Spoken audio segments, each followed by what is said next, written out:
Hi, everybody. This is Ruta Lee, and you're listening to TV Confidential. Let's hear it for him, Bob Hope. If there's one entertainer most associated with lightening America's mood during World War II's dark days, it's Bob Hope.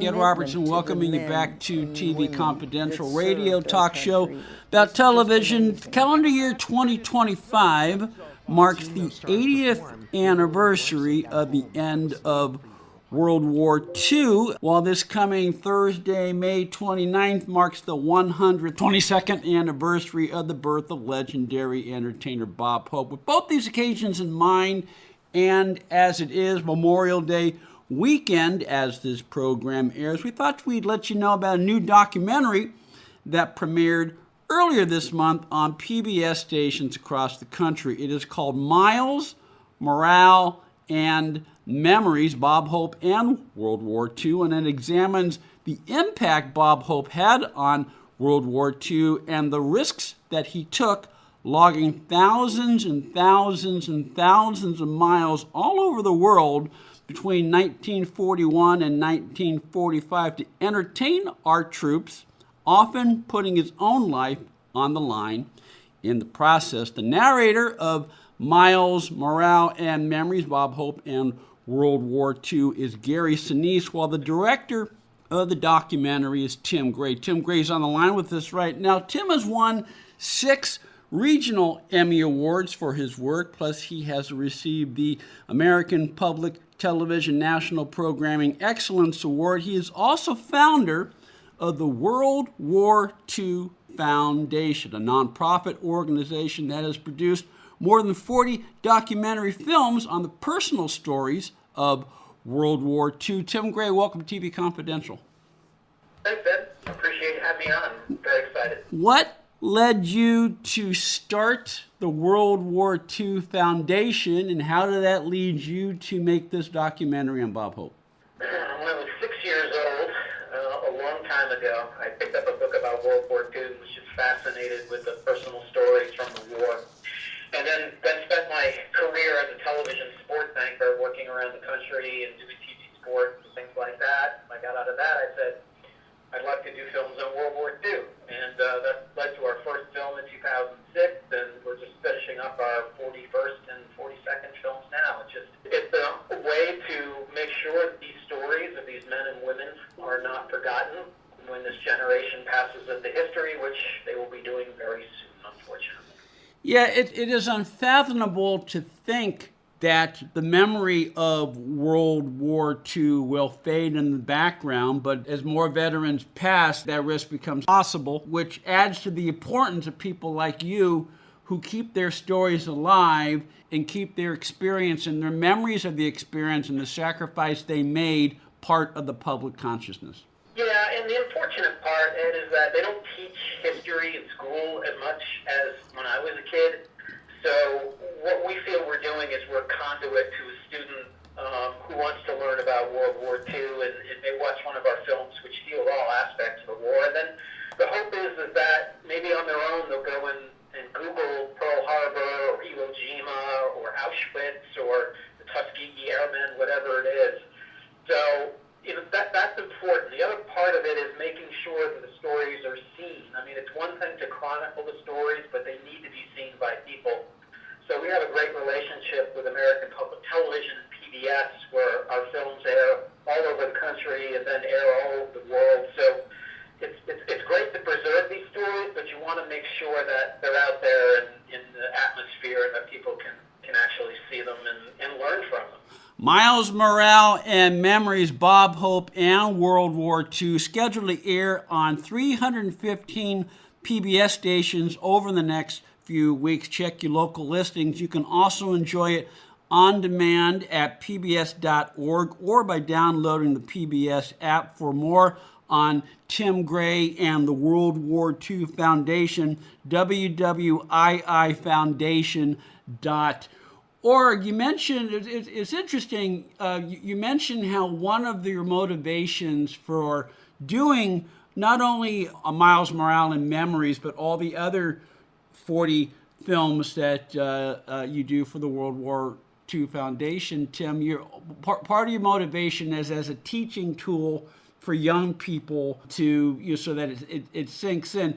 When you said that, something clicked in my head. Now, the Bob Hope documentary, which is the one we're talking about right now, folks, it relies a lot on archival footage, in some cases taken from the front lines, but not only the big shows that he would perform on stage, on the various bases wherever he went to, but in some cases at hospitals and on the front lines. But so there's a lot of archival, and the archival film, by the way, is pristine, clear, clean. I've never seen the footage. It's beautifully restored. But the other thing that I'm getting to in my long-winded way, Tim, is that you use a lot of contemporary movie-making documentary tools. You do a lot of graphics. You do a lot of, like, for example, when you tell the story about how Hope and his troop nearly perished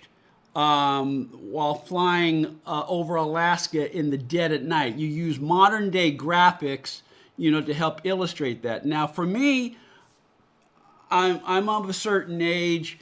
I wasn't sure why you were doing that, but when you mentioned how you're doing this to try to connect to younger viewers, now I understand it. And so it's a wonderful blend of traditional documentary storytelling with a lot of 21st century tools. Yeah, we do that. Well, all of our films we shoot on location. So if we're doing a film on Guadalcanal, we go to Guadalcanal. If we're doing a film on Iwo Jima, we go to Iwo Jima. If we're doing a film in Normandy, we're in Normandy. So we try to use a lot of drone shots of what the landscape looks like today. Mix that in with the archival. We use AI technology.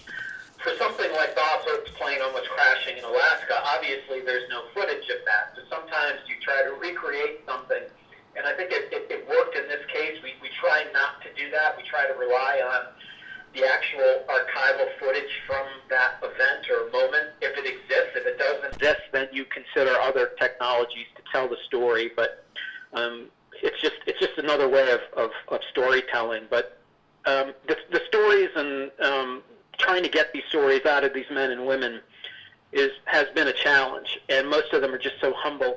That generation saved the world, and they didn't want any credit for it. So that's the biggest obstacle we face, is to get that person to open up about what they did, what they saw, what they witnessed, what they went through. And that was the case in this film too, for veterans who saw Bob Hope overseas, and it always brought a smile to their face. They weren't remembering the horror of battle or what they had to do or what they witnessed. They were remembering that little respite of an hour that Bob Hope and his troop gave them on some godforsaken island no one's ever heard of in the Pacific. And that's really the impetus for all this. World War II was all comprehensive.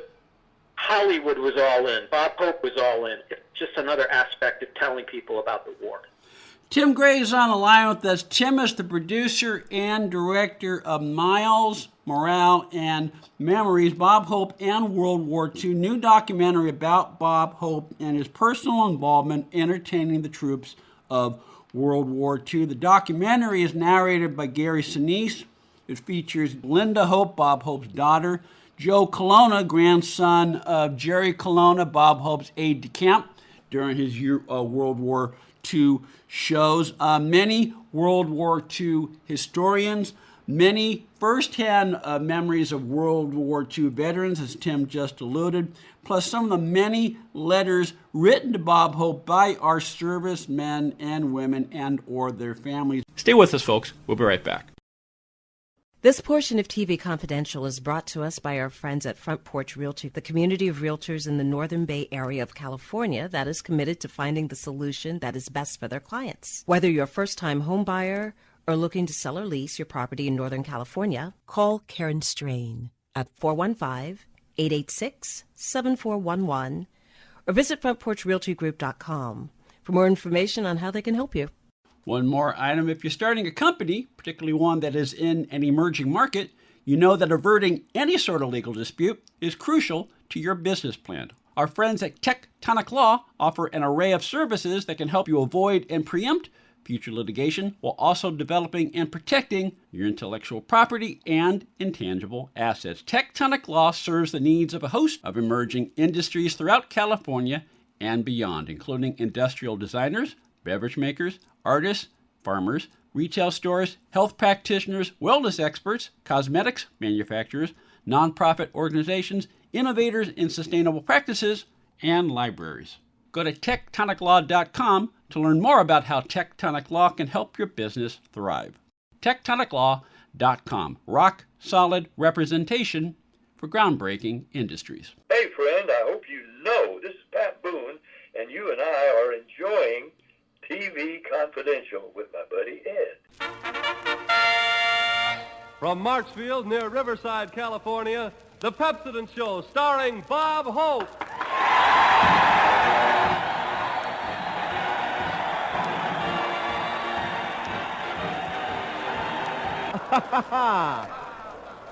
Yes, sir. How do you do? How do you do, ladies and gentlemen? This is Bob Army Hope, telling you soldiers, whether you're generals or top sergeants, if you use Pepsodent, your teeth will never be lieutenants. Miles, Morale, and Memories, Bob Hope, and World War II, scheduled to air on 315 PBS stations throughout the month of May. Check your local listings. You can also enjoy it on demand at pbs.org or by downloading the PBS app. For more on the World War II Foundation, WWII For more on the Bob and Dolores Hope Foundation and the Bob Hope Legacy, bobhope.org. We'll carry over our conversation with Tim Gray into our second hour. Then, as long as we're in a Bob Hope frame of mind, we will bring you an encore presentation of our conversation with Martha Bolton, the first and only female writer that Bob Hope ever hired. All that more when we come back for hour number 2 of TV Confidential. Please stay with us. Now you can fly anywhere in the world and pay discount prices on your airline tickets. Book a flight today to London, Paris, Madrid, or anywhere else you want to go. And pay a lot less guaranteed. Call the International Travel Department right now at Low Cost Airlines. 800-222-0511. 800-222-0511. Again, that's 800-222-0511.